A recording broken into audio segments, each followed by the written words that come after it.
Corona सचेतनतार अष्टदशतम दिवसीय कार्यक्रम समग्र विश्व महामारी कोरोनार कराल कबलरू रक्षा पाइबापी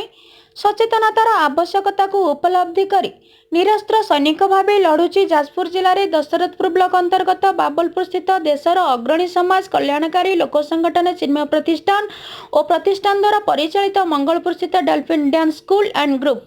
आज को दीर्घ 118 दिन धरी जारी रखी तार सचेतनता कार्यक्रम। जाजपुर जिलार विभिन्न स्थान मानक सेवा कार्य रिलीफ बंटन सह चारारोपण और सांस्कृतिक कार्यक्रम माध्यम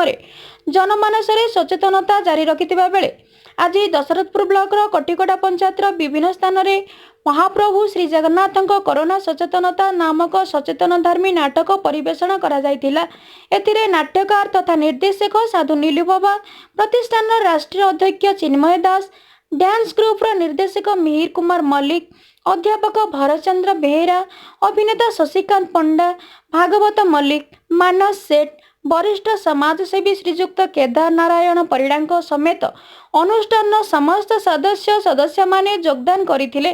जाजपुर चिन्मय दास रिपोर्ट, संबलपुर न्यूज लिव।